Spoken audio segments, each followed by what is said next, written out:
morning, viewers. You're watching Savera Morning Bulletin with me, Vidhi Joshi. Swiss police said that the deadly fire at a crowded bar in the Alps during New Year's celebration was not a terrorist attack. At least 40 people are presumed dead and around 100 others injured in what is being described as one of Switzerland's worst peacetime disasters in recent years. A Hindu man in Bangladesh was reportedly left severely injured after a violent mob allegedly attacked him and set him on fire, marking yet another disturbing assault on minorities in the nation. The horrific incident took place on December 31 in Shariatpur district, where rising hostilities against minority communities have become a worrying pattern. The Delhi police have filed a 400-page charge sheet saying that the 52-year-old official who was run over by a speeding BMW near Dhaula Kuan in September 2025 was alive for at least 15 minutes and could have been saved with timely medical care. Karnataka Deputy Chief Minister D.K. Shivkumar on Thursday made a big announcement and said that the state government will hold all the local body elections in the state in 2026. Recently, he said that the state government would have to conduct Zilla Panchayat and Taluk Panchayat elections in the next 2 to 3 months. Prices of cigarettes and other tobacco products are set to increase, with the government notifying February 1 as the date from which additional excise duty on tobacco products and a health cess on pan masala will be levied.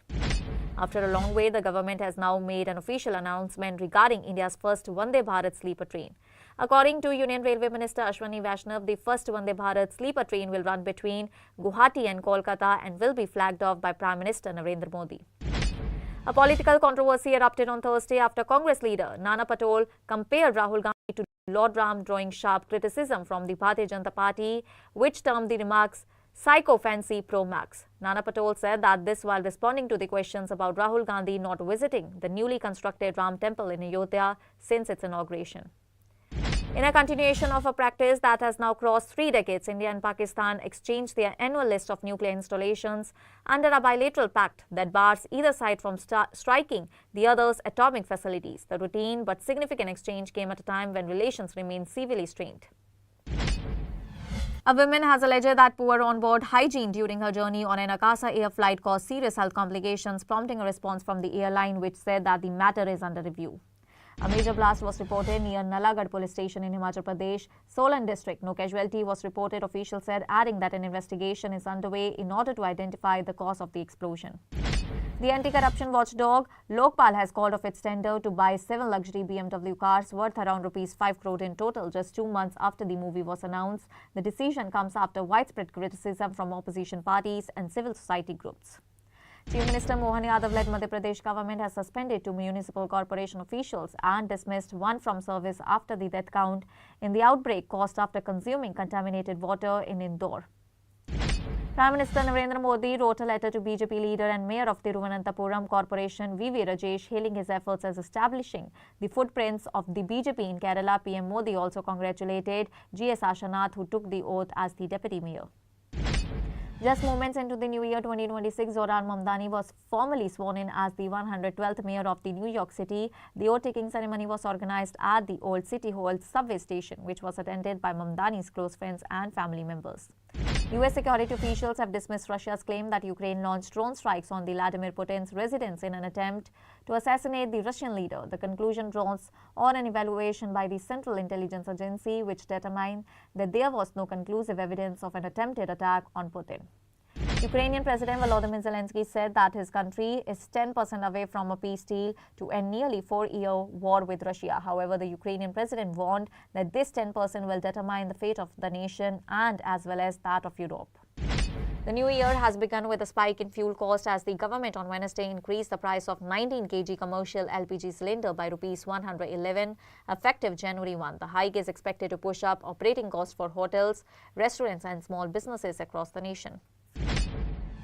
An Air India pilot was detained at the Vancouver airport in Canada last week after he reportedly smelled of alcohol. The development took place shortly after he was boarding a flight he was scheduled to operate, dealing the takeoff. Bangladesh Nationalist Party BNP leader Nazrul Islam Khan linked the deterioration of former Prime Minister Khalida Zia's health to imprisonment. Nazrul, a BNP standing committee member, said that Hasina would not be able to evade responsibility in the death of BNP chairperson Khalida Zia.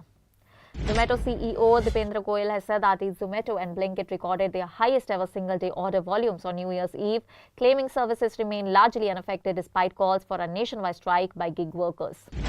The Anti-Gangster Task Force Punjab, in collaboration with Taran Police, conducted a successful operation based on intelligence inputs. 2 homemade .32 bore pistols and 4 live cartridges were recovered from the 4 arrested suspects planning targeted shootings. The bilateral trade between India and the Maldives has grown more than threefold over the last 8 hours, with India's exports doubling to 680 million in financial year 2024-2025 and imports from the Maldives taking a huge 24 leap to $119 million. Nearly 2.8 million refugees returned to their homeland in 2025, a significant event after decades of conflict and instability. For the past 4 decades, millions of Afghan citizens had taken refuge in Pakistan and Iran. Under the provisions of the bilateral agreement on consular access 2008, India and Pakistan on Thursday exchanged through diplomatic channels simultaneously in New Delhi and Islamabad the list of civil prisoners and fishermen in each other's custody, a statement by the Ministry of External Affairs said. The Sabrimala gold heist case has emerged as a far more extensive and meticulously executed crime than initially believed, with the special investigation team detecting that gold was systematically removed from multiple sacred structures within the hill shrine. Defence Minister Rajnath Singh on Thursday visited the High Commission of Bangladesh in New Delhi in order to express condolences over the death of Bangladesh National Party chairperson and former Prime Minister Khalida Zia. US President Donald Trump on Wednesday claimed that the tariffs have helped drive record investment into the nation. He added that companies are establishing factories and businesses across the nation at a level never seen before because domestically manufactured products face no tariffs. Under the directives of Punjab Finance, Excise and Taxation Minister Harpal Singh Cheema to strictly enforce discipline and accountability, the State Tax Commissionerate, on the orders of Punjab's Finance, Excise and Taxation Minister, has taken action against the employees of the State Tax Department. The services of 4 employees of the department have been terminated. In viewing of the growing security challenges in Punjab, 10,000 new personnel will be recruited as a border state. Civilian systems in the state will be further strengthened. New posts have been sanctioned for this purpose. DGP Gaurav Yadav stated that the Punjab government has approved the proposal in this regard. 3 people died and a young man was seriously injured in a horrific road accident in Kullu, Himachal Pradesh. The injured woman is receiving treatment at Kullu Hospital. Police have registered a case and initiated an investigation.